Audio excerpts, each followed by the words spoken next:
The official confirmation of an extended director's cut for Colin Trevorrow's final film in the trilogy, Jurassic World Dominion, has now come out, and the movie will pretty much be getting released in this longer version when the final film hits Blu-ray. So if you were one of those people that thought that the movie had some scenes noticeably missing, or if you just want to see more of a Jurassic Park film, then this is probably something to take notice of. Today, I'm going to be diving into why I think this is important for the movie, as well as explaining what we can expect to see from the release in the very near future. Deleted scenes, extended scenes, an entire prologue, and much more are going to be something added back into the film that was originally depicted by Sam Neill as being something of a 6-hour project.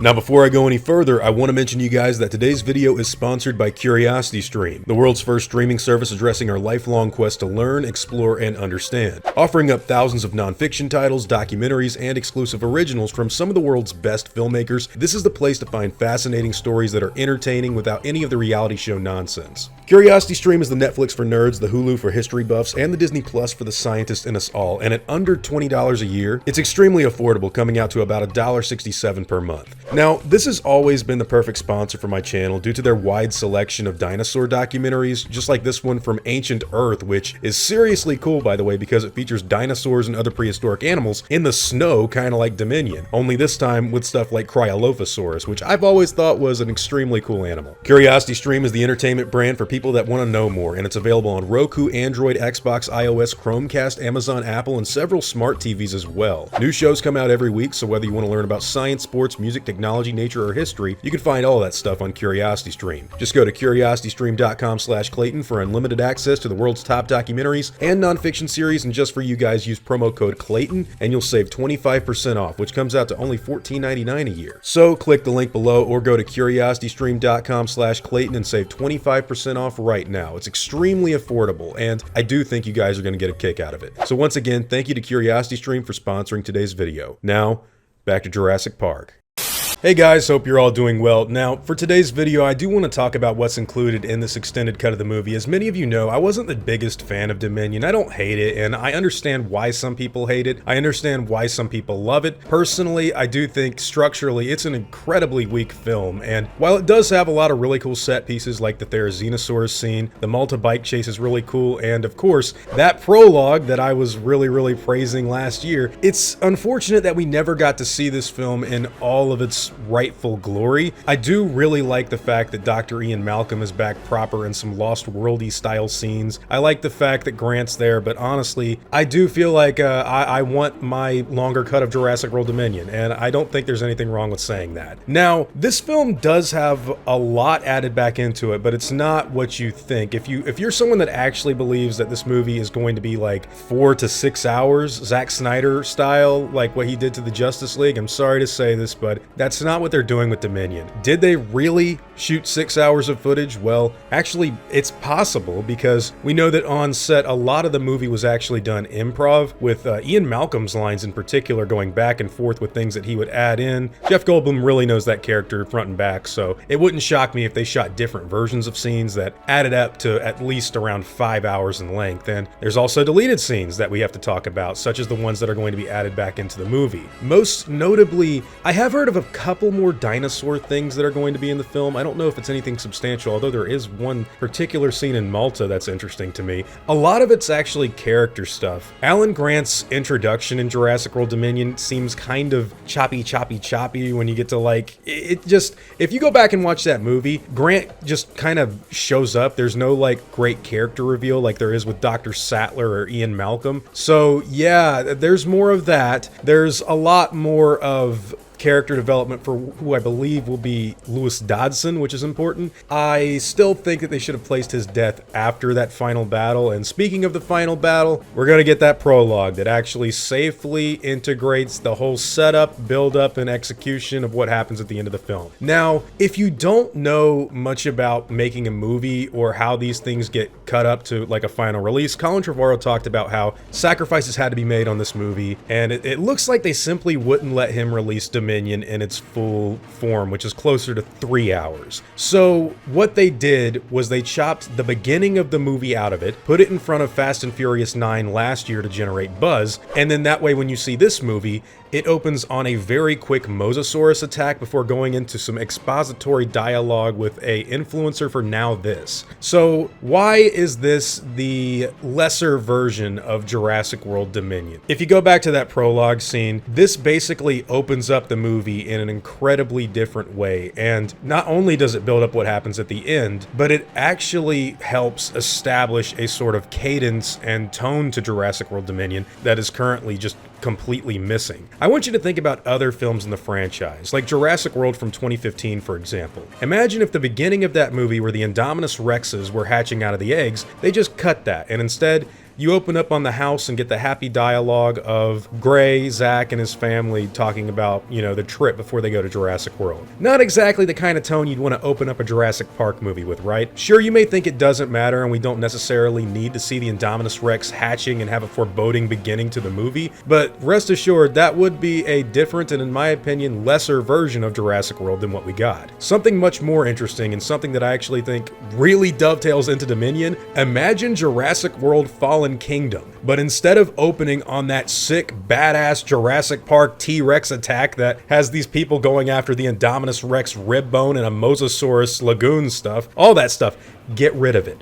Cut it completely out of the movie. Don't even talk about it. And then when you start Jurassic World Fallen Kingdom, the first thing you see is BBC news footage of the volcano on Nublar is roaring back to life and an extinction level event will kill off the last living dinosaurs on the planet. Can you imagine how different of a flow, structure, and build-up that movie would have? Let alone the fact that there's some people out there that think that the opening of Fallen Kingdom is the best part of the movie. Cut that whole thing out. Sure, it doesn't really have much to do with the actual plot, but it does establish how they went back to the island and got the rib bone. Do you need to see that? You could put the pieces together properly, but honestly, that set the tone for Jurassic World Fallen Kingdom. Getting rid of that scene, you have a just demonstrably lesser product. And that's exactly what I think happened in Jurassic World Dominion, only this time it was more serious, because Jurassic World Dominion opens up with exactly what Jurassic World Fallen Kingdom promised us in the end. Dinosaurs wild out in the open. We didn't really know that it was going to be a 65 million years ago flashback until it got released ahead of Fast 9. So imagine sitting in the theater, seeing these dinosaurs out doing dinosaur things, and when the T-Rex dies and the mosquito takes its blood, you get that title card of 65 million years later. And then you've got the very meta San Diego portion where the T-Rex roars in front of the drive-in theater. All of that stuff never made it to Dominion, and not only does it set up the final battle, it sets up the tone, cadence, and actual first impression that you've got from this movie. That stuff is very important. A lot of people don't understand that the first impression you have of a film, it sets the standard and colors what you're going to expect for everything going forward. And I think that because Jurassic World Dominion cut that scene out of the movie, that completely threw the whole structure of the first act into chaos. And it's a shame because he shot something really cool, man, and we gotta wait to watch a director's cut to see it. Now granted, Jurassic Park fans have been begging for director's cuts forever. The Lost World Jurassic Park has a lot of footage on the cutting room floor. One of the most important scenes happens to be Peter Ludlow breaking the baby T-Rex's leg. A lot of people still to this day think Roland Timbo did it, but no, it was actually the greedy businessman, and that's kind of important for the end of the movie, where we see that the buck T-Rex breaks his leg and lets the baby kill him. It's kind of like a dramatic irony comeuppance that is lost in translation because we've never seen that scene. And then of course you've got Jurassic World Fallen Kingdom again, a scene that is, dude, I wish this scene was in the movie, man.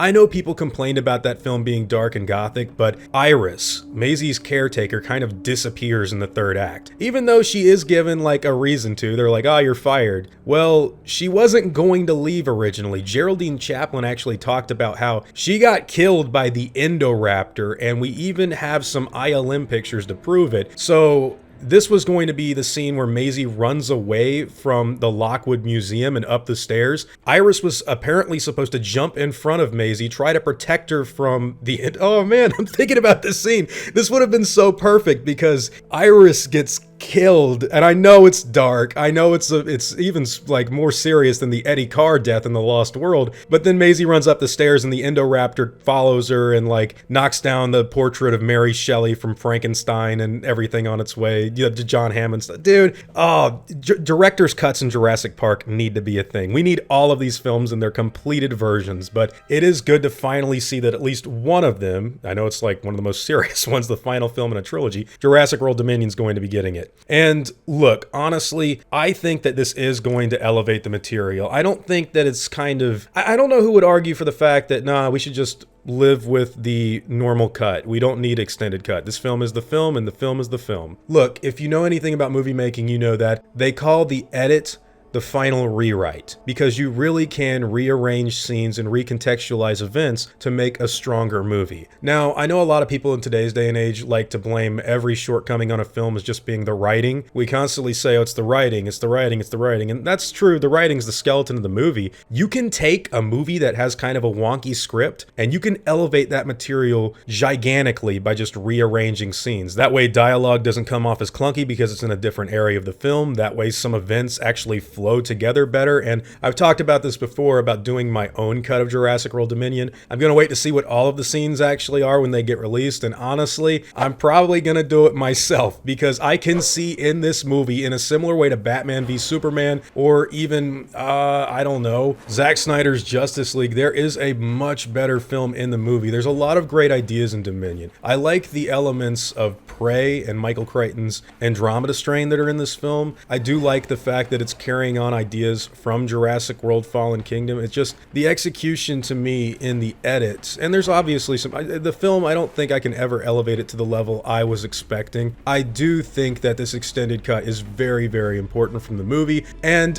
for those of you that loved it, you're going to get to see more of the film. For those of you who hated it, you're going to get to see how the movie was originally intended to be. And trust me, with this prologue added back in, even if you still think it stinks, it's going to be better. And yeah, I'm excited to see it. I know that for me personally, Jurassic World Dominion's extended cut, I'm probably never going to watch the theatrical cut again. It's the same way as Aliens or Alien 3, the assembly cut. And you know what, man? Alien 3 might be the perfect way for me to personally describe my experience with Dominion if this extended cut is good. It's probably not going to be as great as I think the assembly cut of that film is. If you haven't seen it, you should definitely check it out. But yeah, we're going to get this longer version of the movie. It was rumored it's going to come out. I'm excited to see it because, as you all know, this is a film that I just want to see get better and better. So with that being said, what are all of your thoughts on the subject matter? What do you think of the theatrical cut of Jurassic World Dominion? Would you like to see the extended cut of the movie? How much better do you think the movie will be? And what do you think about re-editing the film for yourself, or what I plan on doing in terms of making Jurassic World Dominion the greatest version it can possibly be? I know it's in there somewhere. There's a stronger Jurassic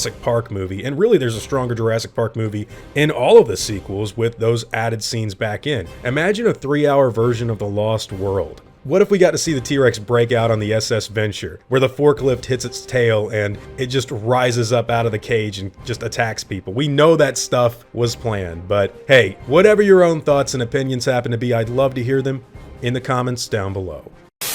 Now, before I go, I'd like to thank all of my game wardens and InGen executives, as well as all of my park workers and InGen hunters as well. You've all helped my channel immensely, and I'm incredibly grateful for all of that support. Now I'd like to thank you all for watching today's video and hope that you enjoyed the content. If you feel like I deserve it, I'd appreciate the like and hope that you all consider subscribing.